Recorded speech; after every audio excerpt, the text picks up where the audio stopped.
Hello viewers, আসসালামু আলাইকুম। সবাই কেমন আছেন? আমি আজকে একটা মুরগি রান্না করব, তাই মুরগিটারে কেটে নিচ্ছি, ভালোভাবে কেটে নিচ্ছি, যে সুন্দর করে কাটবো। আপনারা সবাই ভালো আছেন? আমি আলহামদুলিল্লাহ মোটামুটি আছি। আমার মনটা ভালো না, তা মুরগিটা কাটতেছি। তা আমি বসে কাটাকুটি করি, কেউ আবার কিছু মনে করেন না, বসে কাটাকুটি করি। তা মুরগিটা কাটতেছি। কাটা প্রায় শেষ হয়ে গেছে, শেষের পথে। তারপরে ধুইতে নিয়ে গেছি, ধোয়া শেষ। ধোয়ার শেষের পরে প্রথম ভালো করে ধুয়ে তারপরে আবার পানি দিয়ে ধুয়ে নিয়েছি, 2-3 বার ধুয়েছি। জানি না মাংস কয়বার ধোয়, গোস্ত 3বার ধুই আমরা। আপনারা কয়বার ধোন একটু কমেন্টস করে জানায়েন। তারপর চুলাতে কড়াই বসাই দিছি, তারপর তেল দিয়ে দিছি পরিমাণ মতো, তারপর লবণ দিয়ে দিছি পরিমাণ মতো যতটুকু লাগবে, যে মাংসটা যে লাগে না পড়ে।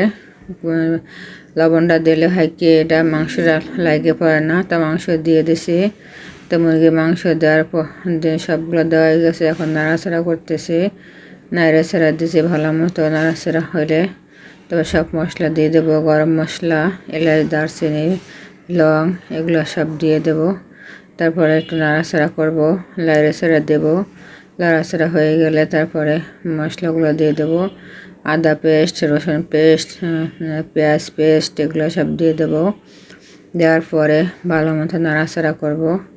এটা একটু ভালো মতো হয়তো হবে, মানে এই মশলাগুলো একটু ভালো মতো কষাইলে মশলার গন্ধটা না আসে, গন্ধটা যে চলে যায়, ভালো মতো কষাইতে হবে। তারপর আমি হলুদ দিছি, হলুদটা আগে দিছি, তারপরে দেবো মরিচগুলা, ধনিয়া দিছি, ধনিয়ার গুঁড়া দিছে। তারপরে এখন মরিচের গুঁড়া দেবো, মরিচের গুঁড়া সামান্য দেবো, বেশি ঝাল দিই না, মানে বাচ্চারা খায় তো, বেশি ঝাল খাই না আমরা, মোটামুটি ঝাল খাই। আপনারা কেমন খান একটু কমেন্টস করে জানায়েন। তো মুরগিটা ভালো মতো কষাইয়া তারপরে কষানো হয়ে গেলে তেলটা ভেসে উঠলে তারপরে পানি দিয়ে দেবো। পানি দেওয়া দিয়ে কষানোর পানি, মানে এটা মানে মুরগি হওয়ার পানি না, মানে কষানোর জন্য একটু হালকা পানি দিয়ে দেবো। এর ফাঁকে আমি আলু কুটে নেব। ওটা মুরগি হইতে থাক, আর আমি আলুগুলো কুটে ফেলে মাঝে মাঝে এসে একটু নাড়াচাড়া দিয়ে দিছি। আলু কুটা শেষে আলু দিয়ে দিছি।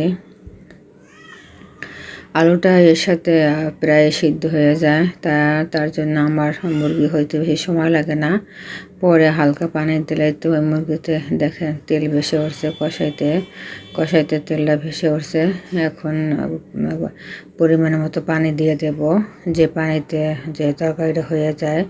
আর আমরা ঝোল পরিমাণ হালকাভাবে রাখবো।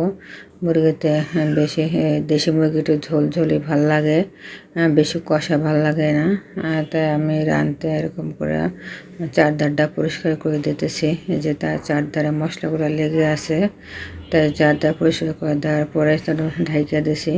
ওদিকে জিরা গুঁড়ো করে নেব, জিরা গুঁড়ো করে তারপরে মাংস পেঁয়াজতে জিরা দিয়ে দিছি।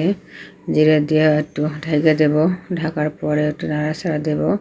তো হয়ে গেছে প্রায় আমার মুরগির মাংস। এই দেখেন মেন রান্না, এইতে মুরগি রান্না। ভালো থাকবেন।